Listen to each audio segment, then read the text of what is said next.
इतना बेबस, लाचार और निकम्मा चुनाव आयोग आपने मोदी काल के पहले कभी नहीं देखा होगा। मतलब बेशर्मी की सारी हदें पार हो चुकी हैं। भारतीय जनता पार्टी का मुख्यमंत्री चुनाव आयोग को मुंह पर चैलेंज करता है, लेकिन चुनाव आयोग में इतनी हिम्मत नहीं हो पा रही है कि बीजेपी के मुख्यमंत्री पर एक्शन लिया जाए। अब इसी पर उद्धव ठाकरे का चुनाव आयोग को लिखा गया पत्र सोशल मीडिया पर वायरल है और भयंकर फजीयत हो रही है। तो उद्धव ठाकरे ने पत्र में कैसे चुनाव आयोग को भयंकर बेइज्जत किया है और चुनाव आयोग के दिए नोटिस को मानने से साफ इनकार कर दिया है, आपको आगे खबर में बताएंगे। लेकिन उसके पहले हेमंत बिस्वा शर्मा, जो कि भारतीय जनता पार्टी के मुख्यमंत्री हैं, उन्होंने झारखंड में खड़े होकर ऐसा क्या कह दिया है कि चुनाव आयोग बुरी तरीके से फंस गया है।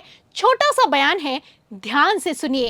ये चुनाव किसी को विधायक बनाना नहीं, ये चुनाव किसी को मुख्यमंत्री बनाना नहीं, ये चुनाव घूसपैठियों को लात मार के भगाने का ये चुनाव है। तो सुना आपने, असम के मुख्यमंत्री झारखंड में खड़े होकर कह रहे हैं कि ये चुनाव विधायक बनाने का नहीं, बल्कि घुसपैठियों को लात मारकर बाहर भगाने का है। एक तरफ इनके आका प्रधानमंत्री नरेंद्र मोदी कहते हैं कि मुसलमान घुसपैठिया है, ज्यादा बच्चा पैदा करने वाला है, वहीं दूसरी तरफ मुख्यमंत्री का कहना है कि घुसपैठियों को लात मारकर बाहर भगाना है।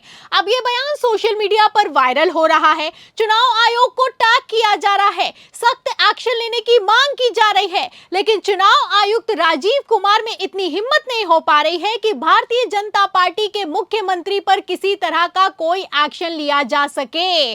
आपको बता दें कि इस बयान को लेकर हेमंत बिस्वा शर्मा की शिकायत चुनाव आयोग से भी की गई है, लेकिन फिर भी चुनाव आयोग ने ना कोई जवाब दिया है और ना ही कोई एक्शन लिया है। अब आप समझ सकते हैं कि चुनाव आयोग कथित तौर पर कितना निकम्मा और नाकारा हो चुका है, क्योंकि हेमंत बिस्वा शर्मा की तरफ से झारखंड में चुनाव प्रचार में सिर्फ बयान नहीं दिया गया है, बल्कि इस बयान को अपने आधिकारिक ट्विटर हैंडल से शेयर भी किया गया है। देखिए, हेमंत बिस्वा शर्मा शेयर करते हुए बयान को लिखते भी हैं कि अगर हिंदू रहेंगे तभी झारखंड रहेगा।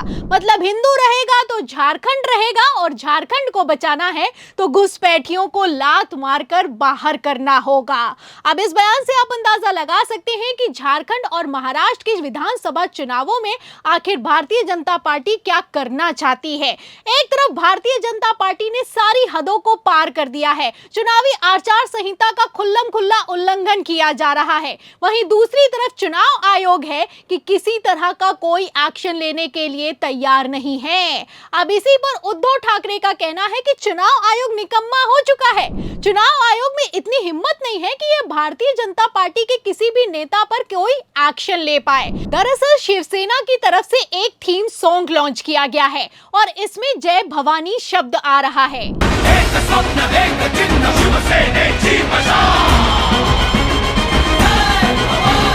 इसी शब्द को लेकर चुनाव आयोग को दिक्कत है। चुनाव आयोग का कहना है कि जय भवानी शब्द एक धार्मिक शब्द है, इसलिए अपने थीम सॉन्ग से इसको हटाइए।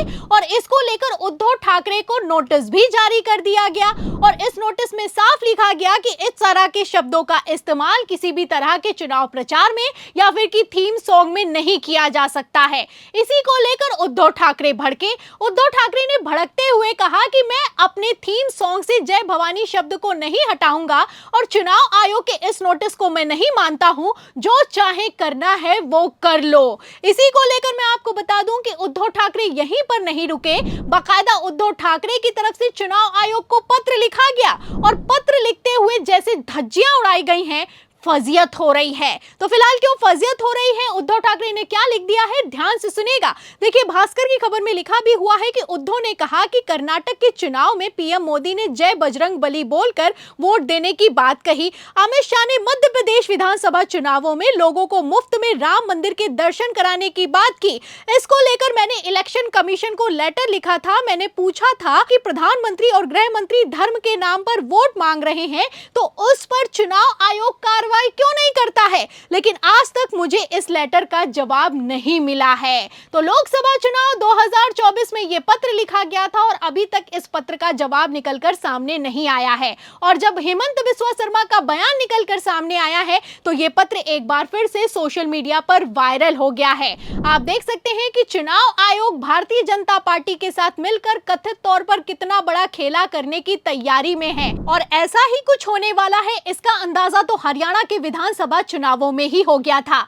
हरियाणा में आप जानते हैं कि कैसे पानी सिर के ऊपर निकल गया।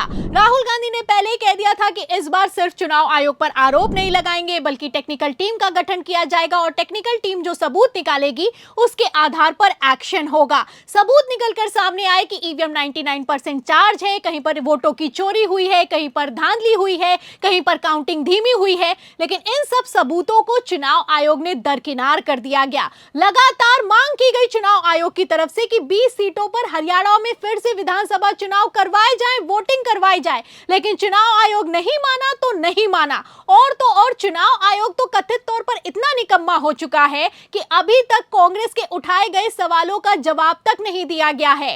बार बार कांग्रेस रिमाइंडर भेज रही है, लेकिन चुनाव आयोग है कि किसी तरह का कोई जवाब देने के लिए तैयार नहीं है। अब हरियाणा विधानसभा चुनावों में जो हुआ वही कुछ महाराष्ट्र और झारखंड में भी होता हुआ नजर आ रहा है। आप देख सकते हैं कि खेला पहले ही शुरू हो गया है। विपक्ष को जवाब नहीं दिया जा रहा, विपक्ष पर एक्शन लिया जा रहा है, वहीं सत्ता पक्ष पर चुप्पी साध रखी है। इतना ही नहीं, आपको बता दें कि महाराष्ट्र और झारखंड में तो वोटर्स की संख्या भी बढ़ा दी गई है। इसको लेकर भी बवाल खड़ा हुआ है। चुनाव आयोग की तरफ से ऐलान किया गया है कि प्रति पोलिंग बूथ पर वोटर्स की संख्या 1200 की जगह अब 1500 होगी। इसको लेकर सवाल किया जा रहा है चुनाव आयोग से कि आखिर क्यों इन वोटर्स की संख्या को बढ़ाया गया है। पहले तो आपने परसेंटेज बढ़ा दिया था और अब वोटर्स की संख्या को बढ़ा रहे हैं।